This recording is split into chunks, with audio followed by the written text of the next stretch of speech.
videos, it's been really difficult. So I appreciate you for waiting and sticking around, and I'm sorry again.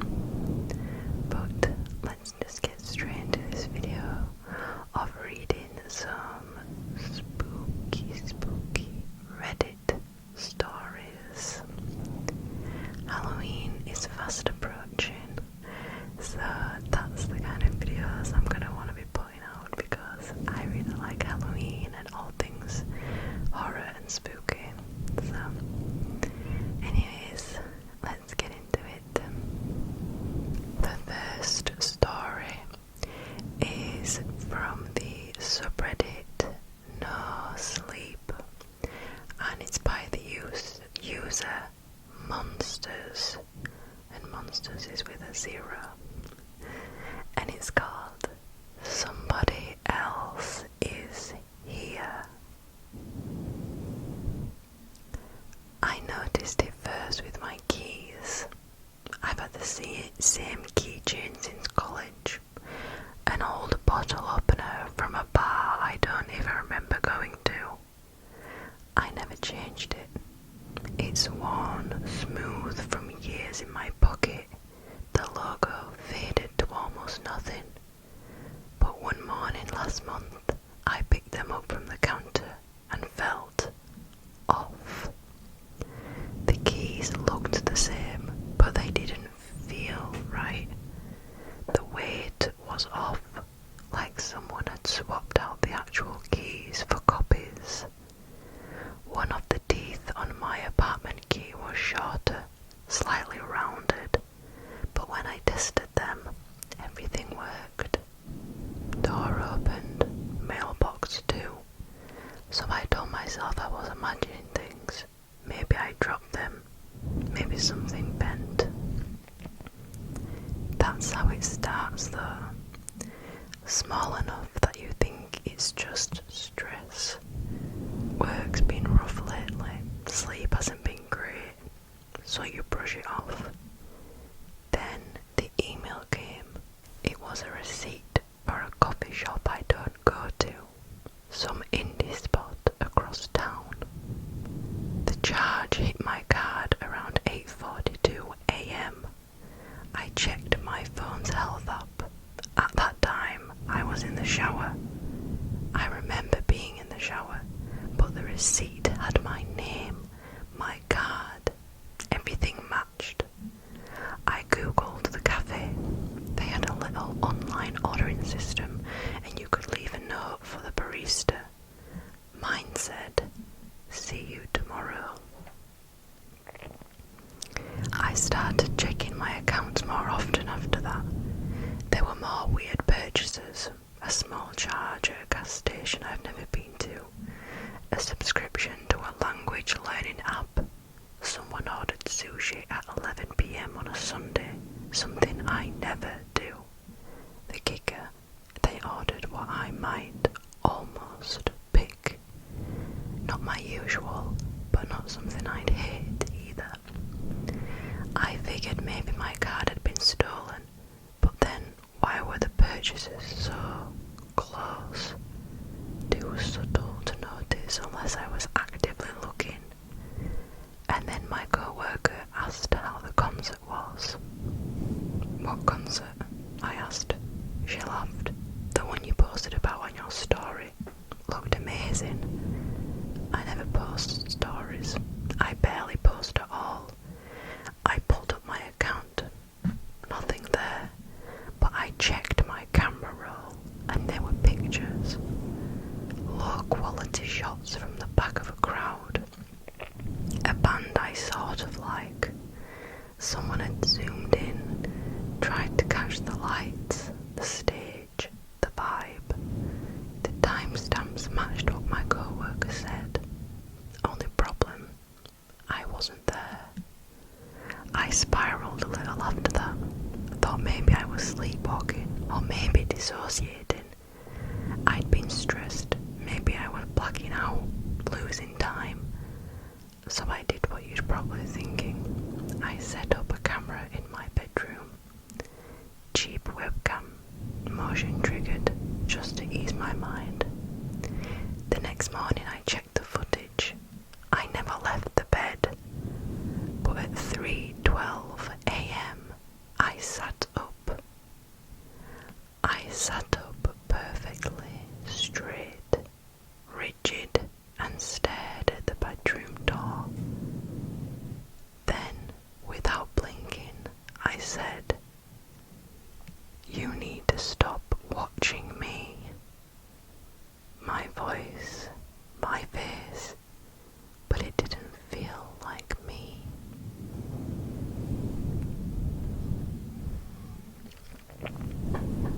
That one was a short one, but that's pretty creepy. I like how open to interpretation that is. That could definitely be a series. The next story is under the subreddit Scarystories, and the user is Ethan all OL 3310. Everything is down in the description, by the way, like everybody's users and everything. I do not own any of these stories. And it's called Zippy the Clown was at every party when we were kids, but no one ever remembers hiring him. Childhood memories are meant to be soft, warm and nostalgic, like sunlight radiating through a dusty window. But some memories are so traumatic that our brain represses them, hides them like splinters under the skin, protecting us from the horror, the depravity we witnessed. My brain did a good job blocking it out for 25 years of my life, but the tweezer in the form of 7 seemingly innocent words pulled the splinter out. It was the week before my son Blake's 6th birthday when he asked me this one triggering question. Can I have a clown at my party? That's when I started remembering him. Zippy. He wasn't like the goofy clowns on TV, no squeaky nose or rainbow wig. He wore red velvet and old-fashioned gloves, with 5 extra fingers stitched into each one. His face was pale, like painted porcelain. He had beady black eyes with no white corneas, just a void of darkness. We all assumed he wore contacts. His mouth was twisted into a gaping smile, not the cute or comical kind, but the deeply unsettling type of smile you'd see on a horror movie creature. The worst part, he didn't juggle, didn't speak much, didn't ride a unicycle spreading laughter and joy. He just watched. He was at every birthday party in Holloway Ridge back in the late 2000s. No one ever remembered hiring him or even questioned the party hosts. No one knew who he was under the makeup or saw him outside of parties. He just seemed to show up. And now, more than 20 years later, I still remember the way he moved. Not like a man, not even like a puppet, more like something pretending to understand how bodies work. His elbows bent too far. His knees didn't always face the right direction, but no one noticed. They laughed, took photos, thought it was an eccentric little gimmick. I didn't remember the mirror game until I saw one in a Salvos shop last week. Salvos. It wasn't even the same kind, but something about its warped and scratched surface made my lungs seize.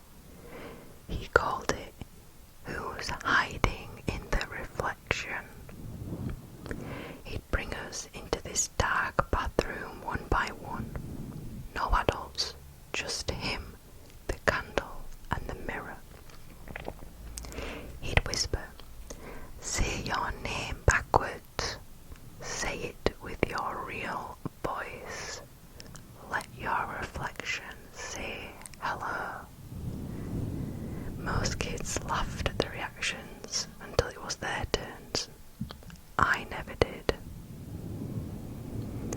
when I said my name backwards. Annie. Something changed in the glass. The candlelight bent sideways. The reflection smiled, but I didn't. She had too many teeth. Her skin sagged like she'd been wearing it for too long, and her eyes were black and beady. They weren't mine, they were his. I faintly remember him muttering something cryptic and ominous under his breath. Not the right fit, the other one will do. After that party I stopped having birthdays. My mum said I asked her to. I don't remember doing that. I only remember the smell of his wet velvet gloves and something hidden behind the evil smile. But lately, things have been resurfacing, as if they were unintentionally swept under the rug and the illusion had just been lifted, and it wasn't just me. Last Thursday, I got a message from someone I used to go to school with. Hi Anna, how are you? Random AF question, but do you remember Zippy the Clown? My sister saw him last week at her son's party. He gave her kid a balloon dog with teeth. I wanted to laugh in disbelief, but then she sent a photo. The balloon wasn't latex, it was some waxy yellow material. The shape was wrong. The dog's belly was stitched shut with black thread, like something had been inserted and sealed inside. The eyes were thumbtacks. The teeth resembled actual teeth. Baby teeth. I asked my mother if she remembered him. She froze. Her hand started trembling and she dropped her coffee mug. The glass shattered and molten liquid ran all over her freshly mopped floorboards. She seemed unfazed by the glass, just froze in place. You weren't supposed to remember, she finally spoke, soft and barely audible. What did he do? I asked. She looked away. Your father and I made a choice. That sentence changed everything. It was so cryptic, but repressed memories started flooding my brain, like a malfunctioning VHS player switching tapes every few seconds. My body turned to ice. I didn't breathe, didn't blink. Why didn't you tell me? She swallowed. Because he said you'd be safe for now. I rummaged through a box in the attic later that night, still in denial. It was labelled E.B. Inside there was a drawing, faded and torn. Two girls holding hands, one smiling, one faceless. A half-melted birthday candle shaped like a number 6. A velvet glove, too small for an adult hand, stained with red at the fingertips. A photograph of me, only it wasn't. She had my haircut, my dress, but her face was blurred out, as if her facial features had been erased from the photo. On the back, one to keep, one to wear. I found a VHS tape tucked at the bottom of the box. It was labelled only with the number 6 written in thick red crayon, smeared as if someone had pressed too hard. I still had an old player in the garage, so I brought it into the lounge, closed the blinds and nervously pressed play. The footage was grainy and some movements were incomprehensible due to static, warped and jittery, like the tape had been left in the sun too long. But I recognised the garden, the sagging clothesline, the half-collapsed tent, and then us. 2 little girls,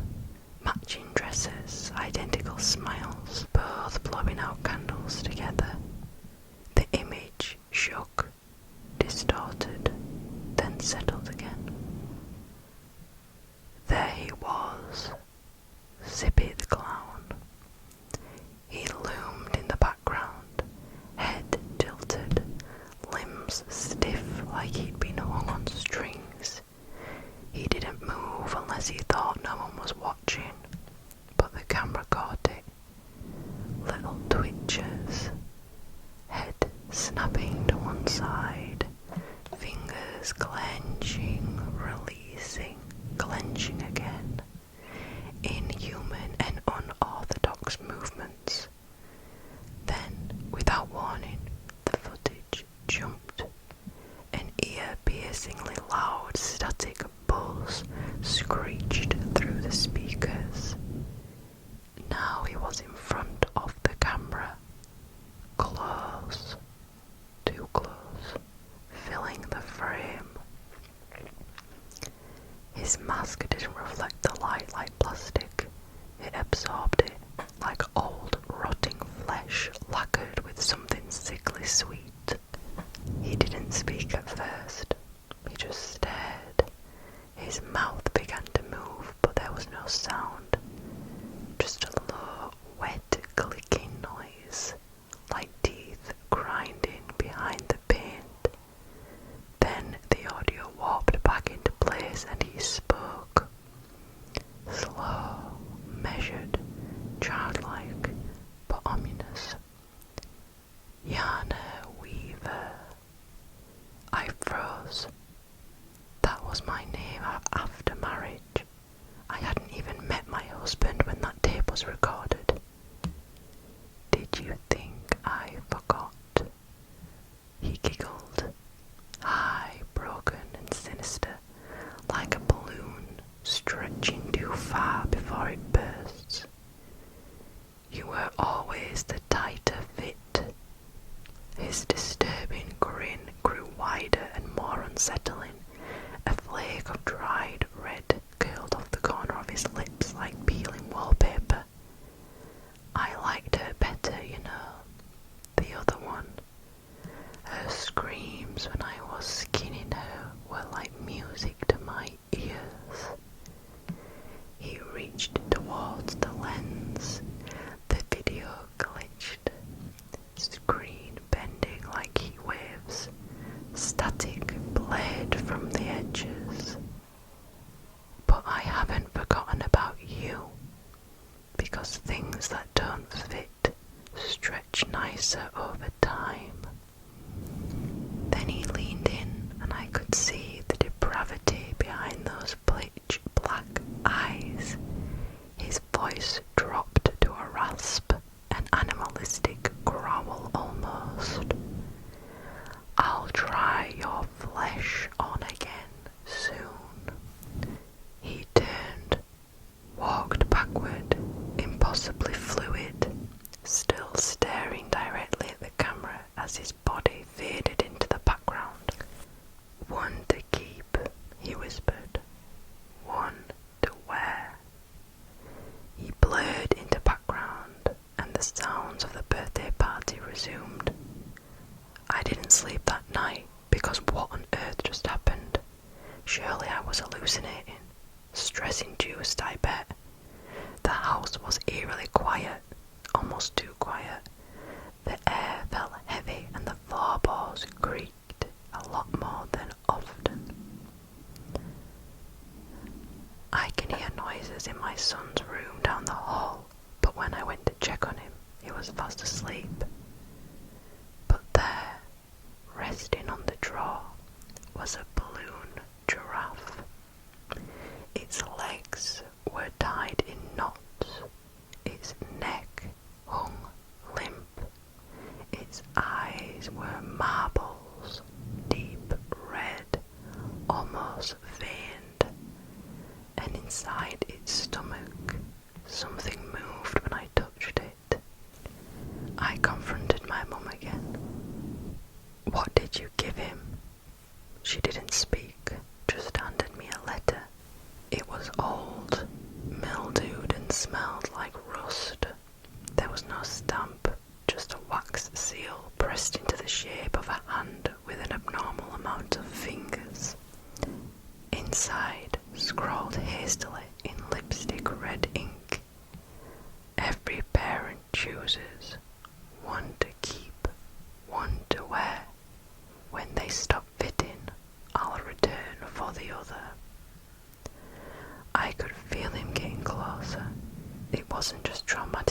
noise and hallucinations anymore. I could feel his presence drawing near. I don't sleep anymore. Not really. Because the silence in this house isn't real silence. It hums. It vibrates. It breathes. The walls groan like lungs stretched too thin, and air feels thick with something not quite present, but not gone either.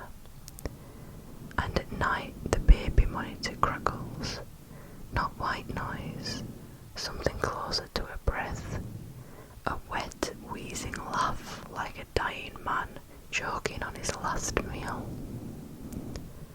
This morning, Blake looked at me with eyes too old for his little face. He smiled wide, wider than humanly possible, and said, "Zippy's almost inside now." I asked what he meant. He just tilted his head, and for a split second I swear his skin didn't fit right. Like something underneath was stretching it, breaking it in. His eyes flickered black, too long, too deep, too familiar. I don't know what Zippy is. A demon, a god, a skinwalker in a velvet circus suit. Maybe he's older than those names. Maybe he's the reason we invented them. All I know is that he feeds on forgetfulness. He grows in the gaps, in the lies we tell ourselves about what never happened. And once I remembered, once the illusion cracks, you start to feel it. The seams at the edges of my skin, the zipper teeth beneath my spine, the gloved hands slipping into my flesh like a costume. I wasn't spared. I was saved for later, savoured like dessert after a rich main course. And now he's coming to try me on.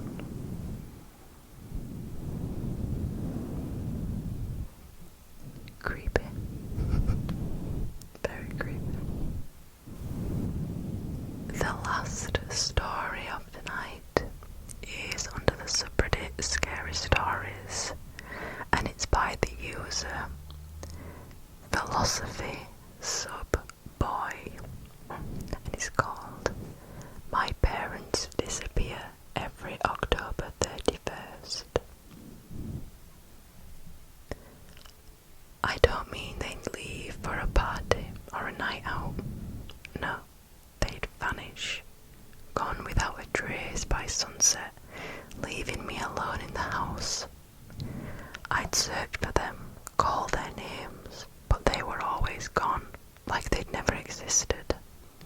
It wasn't something we ever talked about. The next morning they'd be back, acting as if nothing had happened, like it was just another night. But it wasn't. I knew that. I learned that the hard way. It all started when I was 6 years old. I remember that first Halloween like it was yesterday. I dressed as a witch, excited to go trick-or-treating. But just as the sun dipped below the horizon, I noticed the house felt different. Cold, quiet, too quiet. I ran through the halls calling for my mum and dad, but no one answered. Panic set in. I thought maybe they were hiding, playing a prank, but after what felt like hours of searching, I realised they were gone. The front door were locked, the windows were shut, and I was completely alone. That's when I found the first note. It was on the kitchen table, written in my mum's familiar handwriting. It simply said, "Rule 1. Stay in your room. Do not come out until sunrise. Whatever you hear, ignore it." I didn't understand then. I was scared, confused and alone. I didn't want to stay in my room. I wanted to find my parents. But something about the note made me follow the instructions. I took a flashlight and a pillow, locked myself in my room and crawled under the covers. I thought maybe it was some kind of weird game. I wasn't sure. That night I didn't sleep much. The house cracked and groaned more than usual.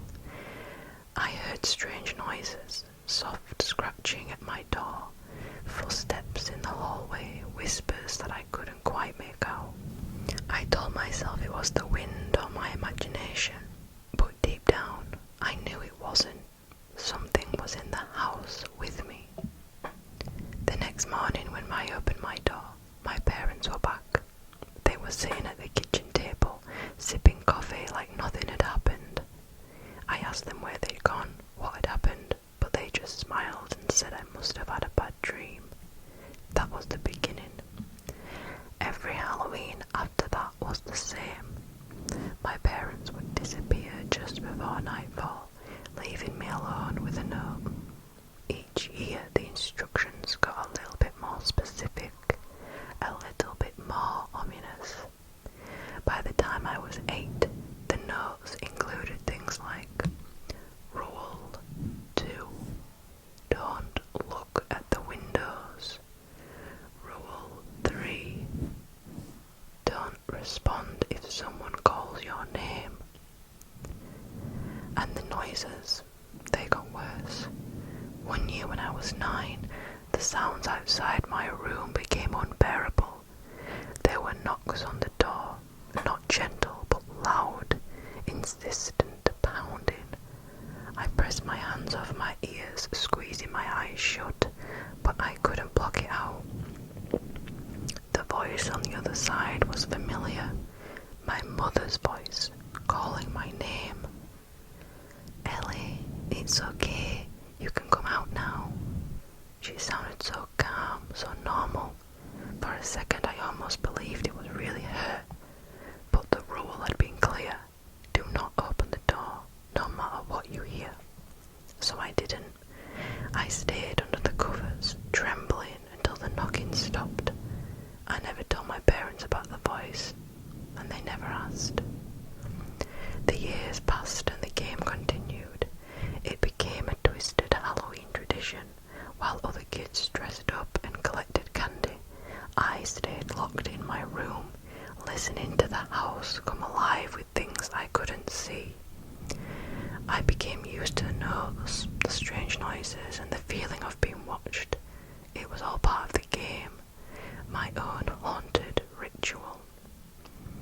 But when I turned 13, everything changed.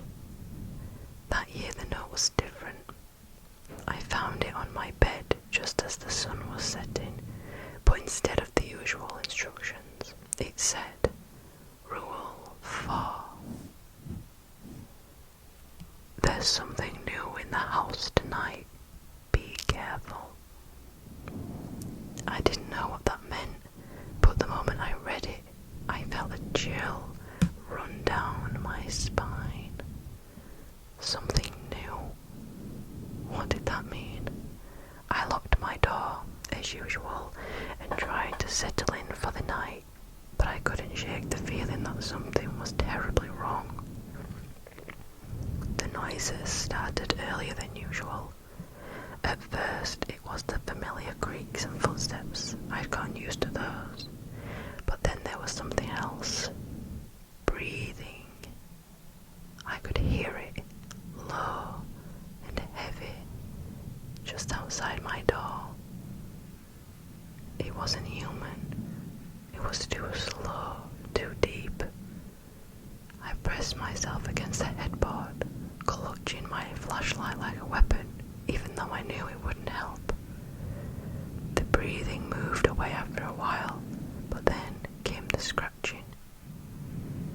It wasn't at my door this time. It was coming from inside my room.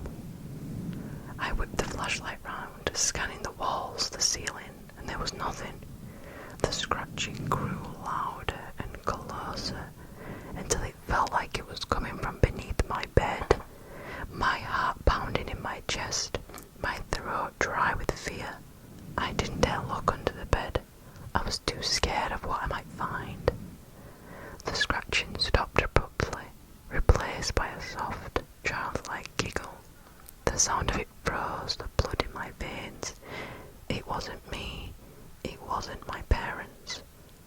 something was in the room with me. I backed up against the wall, holding the flashlight out in front of me like it could protect me from whatever was there. The giggling continued, soft and mocking. I whispered to myself, "It's not real, it's just a game." But I didn't believe it anymore. Suddenly, there was a loud bang on the door. The whole room seemed to shake with the force of it. I dropped the flashlight, plunging myself into darkness. The breathing was back, but this time it was right outside my door. Bang. Another hit. The door shuddered. Bang. The lock rattled. Whatever was out there was trying to get in. I scrambled to pick up the flashlight, but my hands were shaking so badly I could barely hold it. The banging grew more violent, each hit sounding like the door was about to give in. And then, just as suddenly as it started, it stopped. Silence. Pure, deafening silence. I held my breath, waiting, listening for any sign of movement. Then the voice returned, soft and sweet like honey. "Ellie, it's okay. You can come out now."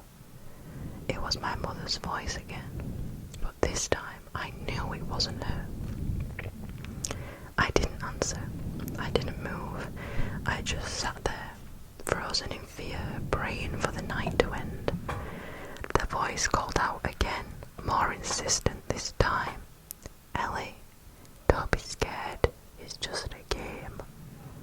My hands were trembling and I could barely hold onto the flashlight.